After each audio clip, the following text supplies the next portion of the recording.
Hey, David Brooks here from Retire Smart. In today's video, we're going to be talking about the housing market.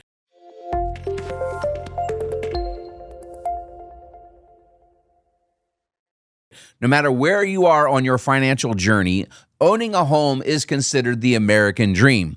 And I have owned many homes. In fact, I've been investing in real estate for many years. We know that's not true for everybody. Some people, it's simply securing a home for them to live in versus renting. Well, that's really not a great deal right now. In fact, renting has never been cheaper relative to owning. You are much better off renting in today's market in 2025 than you are most likely owning a home. However, if you want to take the leap and own a home, if you're a younger investor and you still have never purchased your first home, well, that tide may be shifting in your direction. You see, we are shifting right now from a seller's market into what I believe will become a full-blown buyer's market. The transition's not done yet, but we have over 500,000 more home sellers than active home buyers today. That's the widest spread in history. What does that mean? It means that the sellers are going to have to get more aggressive in discounting their price to entice buyers to step up and make the purchase.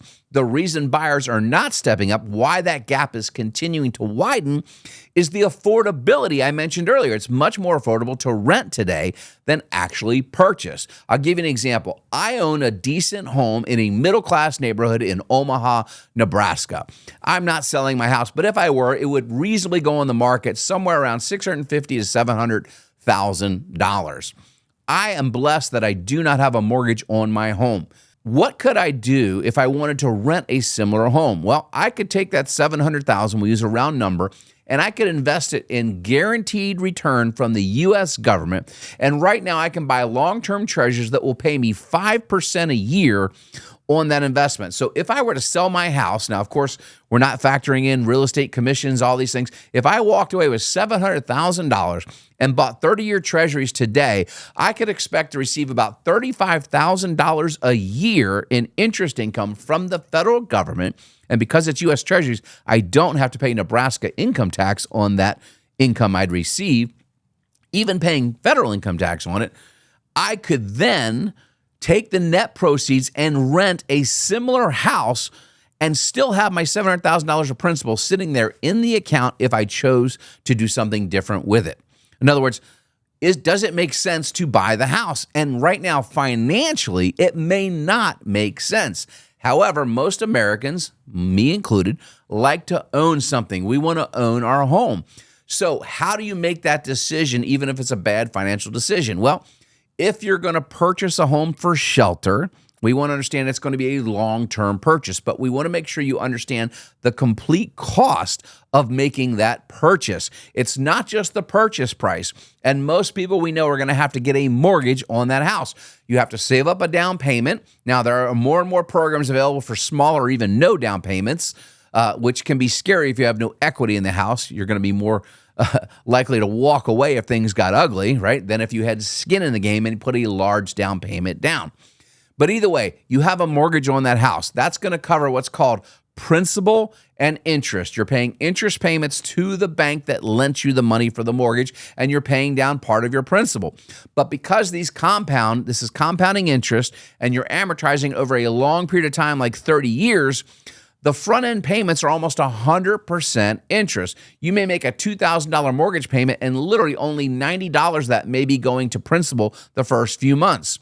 As you make payments and the maturity of your loan grows, more and more of your payments will slowly be going to chip away at your principal. But you're going to pay over 2 times the purchase price for that house if you have a 7% mortgage amortized for 30 years. In other words, you're going to pay a couple $100,000 in interest payments. Now, on top of that, you have to factor in what's called taxes and insurance, right? You're going to be required by the bank to purchase homeowners insurance to cover you in a loss. What if the house burnt down? The bank needs to be made whole. They lent you the money. They're going to require you to buy home insurance. Home insurance is up 94% in the last 6 years. It's extremely expensive right now to insure even a modest home. So that expense is one a lot of people are not factoring in. Then you have to factor in property taxes. Depending where you live, these taxes are getting higher and higher all across the country. This is how most public school systems are paid, is some form of property tax levied on the homes. You're going to be paying your state government, your municipal government, etc. Property taxes can get very expensive. That home I described to you earlier that I actually own cost me in taxes, insurance, and maintenance and upkeep, the other factor you have to think in, $30,000 a year, and I don't have a mortgage.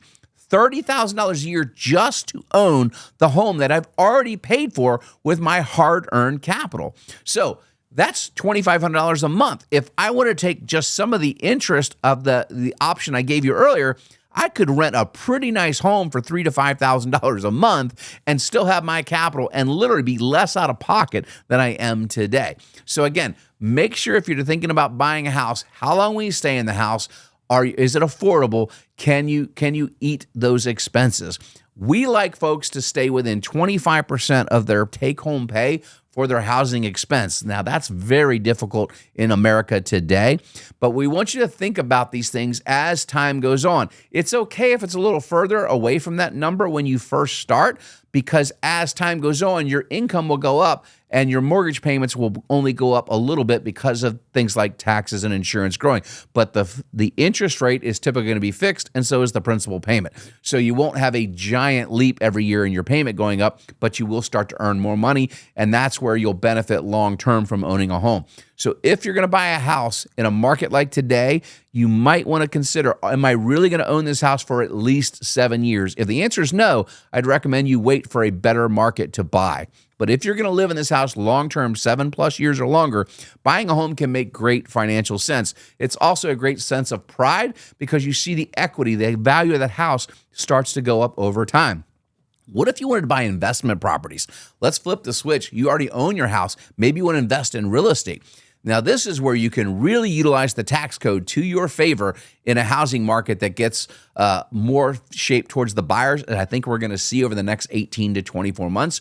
If you want to invest in real estate, something I do, we'll have more videos on this channel to talk about it, but you have to understand is not only do you get the appreciation, so if prices come down because the housing market is out of whack like it is now, and you're able to buy something at a discount to its current market value, and over time, the house appreciates back to that value and beyond, which it will over the long haul, you're getting appreciation on your investment. The investment is growing in value. And if we get into a high inflation environment, there's nothing better to own than real estate. It typically will keep up with that inflation rate.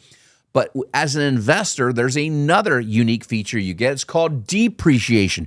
You get to depreciate the improvement, the house. You get to write the expense of that off your income tax. In other words, you get to depreciate that house so when you rent it, the income you receive, you won't have to pay 100% income tax on that rental income. In fact, in the early years, you may not have to pay any tax on that income because of the wonderful thing called depreciation. So the asset goes up because of appreciation.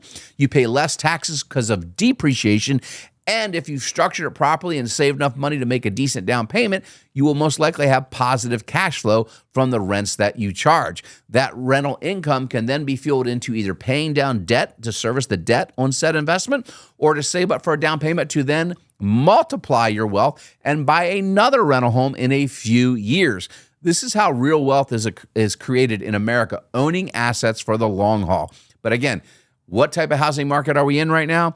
It's not quite there, but we are transitioning to a buyer's market. So if this is something you would be interested in, you should watch this channel for more videos on how to invest in real estate, something I've done for over 3 decades. Anyway, that's today's video on the housing market. For more tips, we'd like you to watch other videos on this channel by clicking here or like and subscribe and ring the bell so you get notified of new content we put out every week. God bless and thanks for watching Retire Smart's channel.